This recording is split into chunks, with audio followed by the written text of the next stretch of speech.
Hello friends, मैं हूं गौरव और हमारे सूरज के अंदर के न्यूक्लियर रिएक्शंस सिर्फ 1 घंटे में इतनी एनर्जी प्रोड्यूस करते हैं कि पूरे 1 साल तक पृथ्वी के सारे एनर्जी नीड्स को आराम से पूरा किया जा सकता है। बट व्हाट इफ मैं आपसे ये कहूं कि सूरज की इसी शक्ति को हमने अब पृथ्वी पर हासिल कर लिया है। No, I am not kidding. Germany के Max Planck Institute for Plasma Physics IPP के साइंटिस्टों ने एक ऐसा न्यूक्लियर फ्यूजन रिएक्टर बना लिया है जिसकी मदद से हम सूरज की तरह एनर्जी को यहाँ पृथ्वी पर ही बना सकते हैं। और ये कितना बड़ा है क्या आपको पता है? Well, this is it. 5 metre height वाला और 15 मीटर डायमीटर वाला ये reactor highly powerful nuclear energy को क्रिएट कर सकता है। और क्या पता हम किसी दिन इस टेक्नोलॉजी को इतना ज्यादा डेवलप कर ले कि हमारे सारी जरूरतों की सारी एनर्जी को हम इसी से क्रिएट कर पाए। और अगर ऐसा आगे मुमकिन हो गया तो सूरज से मिलने वाली हमें कोई एनर्जी की जरूरत ही नहीं पड़ेगी। यानी अगर हम चाहे तो बड़े बड़े स्पेसशिप्स बना के बिना किसी परेशानी के खुद ही एनर्जी प्रोड्यूस करके एक completely interstellar space travelling civilisation भी बन सकते हैं without depending on any star. Amazing, right?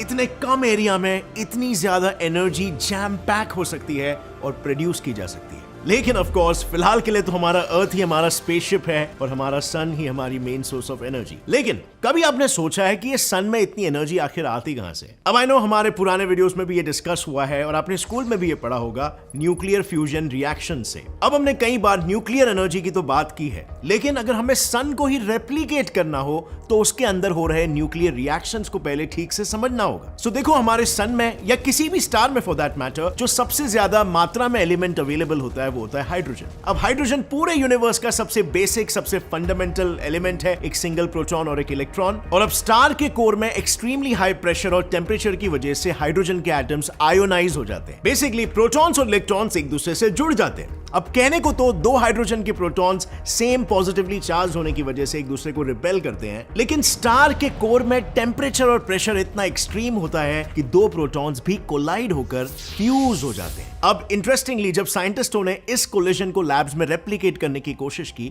तब यह बात सामने आई कि फ्यूज होने के बाद जो एटम फॉर्म होता है उसका टोटल मास उसके इंडिविजुअल पार्टिकल्स के मास से कम होता है। यानी कोलिजन के दौरान मास का कुछ हिस्सा एनर्जी में कन्वर्ट होकर रिलीज हो जाता है। और इसी को तो भी कहते हैं न्यूक्लियर फ्यूजन एनर्जी, जो एक स्टार को अपने ही ग्रेविटी के अंदर कोलैप्स होने से भी बचाती है। अब इसी प्रोसेस से लाइट एलिमेंट्स के 2 स्मॉलर न्यूक्लियस कंबाइन होकर एक बड़ा न्यूक्लियस यानी कि एक हेवियर एलिमेंट क्रिएट करते हैं और इसी प्रोसेस को कहते हैं न्यूक्लियोसिंथेसिस। और आज की तारीख में यूनिवर्स में जितने भी हेवियर एलिमेंट्स हैं वो कभी ना कभी किसी स्टार के अंदर ही फॉर्म हुए। इसका मतलब समझ रहे हो? यानी हमारे बॉडी में आज के तारीख में जितने भी एलिमेंट्स हैं, जितने भी एटम्स हैं, वो कभी ना कभी किसी स्टार के अंदर ही फॉर्म हुए। बट अब इसमें याद रखने वाली बात यह है कि this is nuclear fusion, not nuclear fission. दोनों सुनने में काफी सिमिलर साउंड करता होगा लेकिन एक दूसरे से कंप्लीटली ऑपोजिट है। न्यूक्लियर फिशन प्रोसेस में FYI एक बहुत ही बड़ा प्रॉब्लम भी है, एक बहुत ही बड़ा फ्लॉ है और इसीलिए मोस्टली यूरेनियम एलिमेंट को इसमें यूज किया जाता है जो कि एक बहुत ही रेडियो एक्टिव मटेरियल है। और इसीलिए न्यूक्लियर फिशन प्रोसेस को बहुत ही ज्यादा सतर्कता से मॉनिटर करना पड़ता है,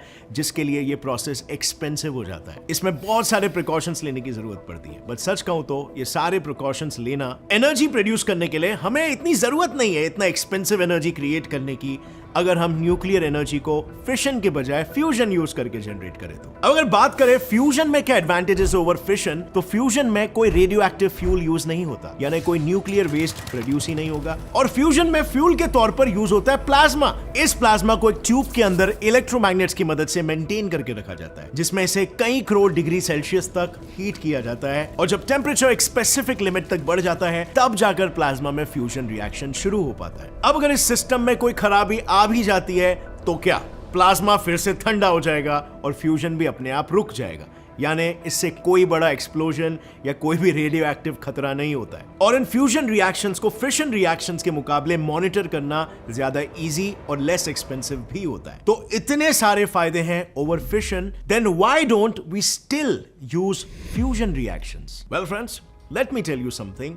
इसे यूज करने की कोशिश नहीं हुई ऐसा नहीं है। 1940 में इसे सबसे पहले यूज करने की कोशिश की गई थी। अब आयरॉनिकली न्यूक्लियर फ्यूजन को यूज करके दुनिया का first life destroying thermo nuclear hydrogen bomb बनाया गया। ये बॉम्ब बनकर तैयार हो गया 1952 में ही, पर इसी फ्यूजन को यूज करके अभी तक हम usable life sustaining clean energy create नहीं कर पाए। लेकिन आज के तारीख में शायद बात थोड़ी बदल चुकी है। जर्मनी का ये नया न्यूक्लियर फ्यूजन रिएक्टर शायद न्यूक्लियर एनर्जी क्रिएशन के डेवलपमेंट को एक बड़ा पुश देने वाला है। जर्मनी के इस रिएक्टर का नाम है वेंडलस्टाइन 7X, जो एक स्टेलरेटर न्यूक्लियर फ्यूजन रिएक्टर है। इसके बारे में सोचने से लेकर इसे एक्चुअल में बनाकर रेडी करने का प्रोसेस बिल्कुल भी आसान नहीं था। इस रिएक्टर को बनाने में टोटल 19 साल और 9,018 करोड़ तक की कीमत लगी है। कई सारे कंप्यूटर सिमुलेशंस, थियोरेटिकल कैलकुलेशंस और प्लानिंग के बाद साइंटिस्टों ने इसका ऐसा यूनिक डिजाइन बनाया। अब आई नो इसका ये टेढ़ा मेढ़ा शेप और इसके ऊपर लगे इतने सारे वायरिंग्स को देख के इसे समझ पाना थोड़ा मुश्किल है, बट चलो इसके पूरे स्ट्रक्चर को मैं आपको एक बड़ी आसान भाषा में समझाता हूँ। शुरू करते हैं सबसे अंदरूनी हिस्से से और फिर लेयर बाय लेयर बाहर के तरफ बढ़ेंगे। इसके सबसे अंदर होता है ये ट्विस्टेड सा ट्यूब, जिसके अंदर एक वैक्यूम क्रिएट किया जाता है। इससे इसके अंदर का प्लाज्मा आसानी से फ्लो कर पाता है। इस ट्यूब के इस यूनिक शेप को कंप्यूटर सिमुलेशंस की मदद से कुछ इस तरह डिजाइन किया गया है कि इसके अंदर के गर्म प्लाज्मा को एफिशिएंटली कंटेन करके रखा जा सके। इस प्लाज्मा को ट्यूब के अंदर कंटिन्यूअसली फ्लो कराने के लिए इसके बाहर लगे इन 50 यूनिकली शेप्ड कॉइल्स की मदद से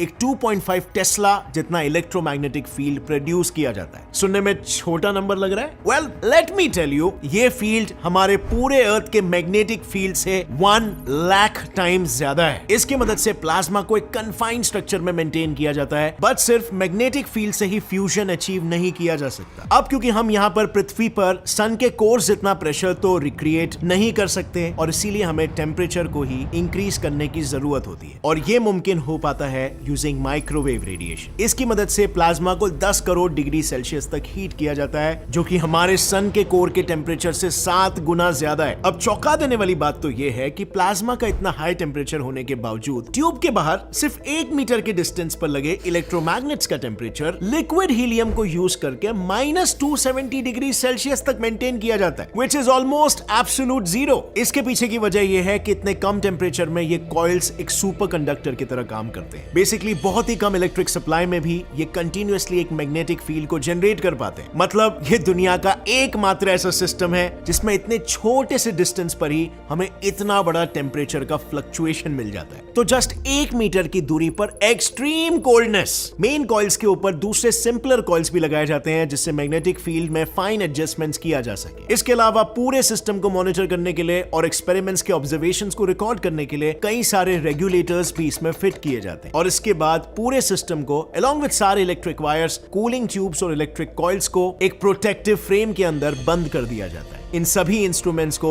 लगाने के बाद इस पूरे सिस्टम का वजन 100 टन जितना पहुंच जाता है, जिसकी वजह से इस सर्कुलर ट्यूब को एक स्ट्रॉन्ग और स्टेबल सपोर्ट सिस्टम के ऊपर अटैच कर दिया जाता है, और कुछ इस तरह हो जाता है हमारा न्यूक्लियर फ्यूजन रिएक्टर तैयार। अब जर्मनी का ये रिएक्टर दुनिया का इकलौता ऐसा फ्यूजन रिएक्टर नहीं है। इनफैक्ट फिलहाल दुनिया का सबसे बड़ा न्यूक्लियर फ्यूजन रिएक्टर है चाइना का टोकामाक न्यूक्लियर फ्यूजन रिएक्टर। इस रिएक्टर की मदद से साइंटिस्टों ने प्लाज्मा को 7 करोड़ डिग्री सेल्सियस तक, यानी सन के कोर से भी 5 गुना ज्यादा गर्म करने में कामयाबी हासिल की है। और सिर्फ यही नहीं, ये फ्यूजन रिएक्टर टोटल 17 मिनट्स तक कंटिन्यूअसली स्टेबल एनर्जी जनरेट कर सकता है। और आज चाइना के रिएक्टर के इसी सक्सेस को देखते हुए 35 कंट्रीज ने मिलके, जिसमें बाय द वे इंडिया भी शामिल है, फ्रांस के सेंट पॉलेस ड्यूरेंस में 2025 तक एक international thermonuclear experimental reactor ITER बनाने का प्लान बना लिया है। ये दुनिया का आज तक का सबसे बड़ा न्यूक्लियर फ्यूजन रिएक्टर होगा और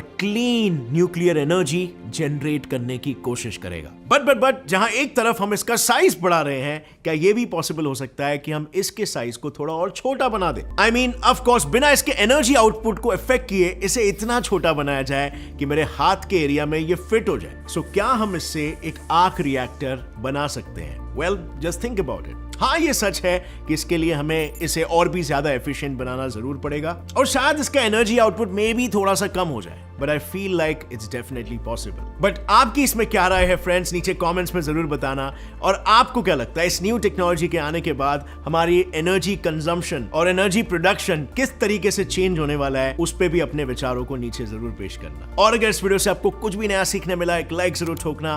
gets it fly science channel को भी सब्सक्राइब कर लो और बेल नोटिफिकेशन दबाओ ताकि आगे आने वाली हमारी कोई भी वीडियो की अपडेट आप मिस ना कर सको। Next time friends, till then as always stay curious, keep learning and keep growing. जय हिंद।